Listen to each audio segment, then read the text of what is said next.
धर्मांतरण कांड का मास्टरमाइंड 14 दिन की न्यायिक हिरासत में।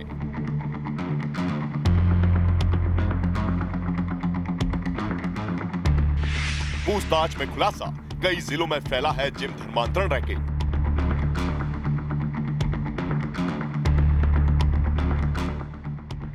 जिम के जरिए धर्मांतरण, यौन शोषण, एक्सटॉर्शन जैसे गंभीर आरोपों में घिरे इमरान को मिर्जापुर की जिला अदालत ने 14 दिन की न्यायिक हिरासत में भेज दिया है। मिर्जापुर पुलिस आरोपी इमरान को दिल्ली से ट्रांजिट रिमांड पर लेकर आई है। दिल्ली से मिर्जापुर तक और फिर कोर्ट में पेशी से पहले पुलिस ने उससे कुछ घंटों तक पूछताछ की।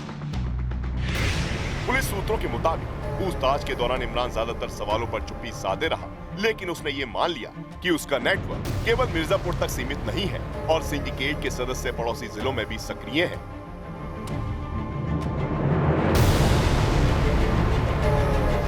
यही वजह है कि मिर्जापुर पुलिस ने इस केस में गाजीपुर पुलिस से भी संपर्क कर मामले की जांच करनी शुरू कर दी है। इमरान वही शख्स है जिसने सबसे पहले केजीएन जिम सेंटर की शुरुआत की थी। फंडिंग मिलने के बाद उसने मिर्जापुर में केजीएन जिम का पूरा नेटवर्क खड़ा कर दिया। इमरान ने अपने पूरे परिवार को जिम नेटवर्क से जोड़ दिया। भाई अशफाक को जिम का मालिक बनाया। साले को डिनर और फिर शुरू हुआ धर्मांतरण, यौन शोषण और ब्लैकमेलिंग का संगठित खेल। दिल्ली से मिर्जापुर के रास्ते और फिर मिर्जापुर जेल भेजने से पहले जो चंद घंटे मिर्जापुर पुलिस को आरोपी इमरान से पूछताछ करने का वक्त मिला, उसमें यह साफ हो गया कि आरोपी इमरान का जो सिंडिकेट है वो पड़ोसी जिले तक फैला हुआ है। हालांकि ज्यादातर सवालों के जवाब में इमरान चुप्पी साधे हुए थे। पूछताछ के दौरान मिर्जापुर पुलिस ने इमरान से कई अहम सवाल किए। जिम सेंटर में नियमों के अनुसार सीसीटीवी कैमरे क्यों नहीं लगाए गए? ट्रेनरों की शिफ्ट का कोई आधिकारिक रिकॉर्ड क्यों नहीं था? धर्मांतरण का विचार कहां से आया और अब तक कितनी महिलाओं को निशाना बनाया गया? क्या इस पूरे रैकेट के पीछे कोई और बड़ा चेहरा है? फंडिंग कहां से आई और सिर्फ 4 साल में इतनी संपत्ति कैसे खड़ी हो गई? दुबई और मलेशिया के बार-बार दौरों का मकसद क्या था? और इस सिंडिकेट में कुल कितने लोग शामिल हैं? इस वक्त मिर्जापुर पुलिस के सामने 2 बड़ी चुनौती है। पहली बड़ी चुनौती बाकी सिंडिकेट मेंबर्स का पता लगाना और उन्हें जल्द से जल्द गिरफ्तार करना, जबकि दूसरी बड़ी चुनौती फंडिंग को लेकर है कि आखिरकार आरोपियों को फंडिंग कहां से मिलती थी।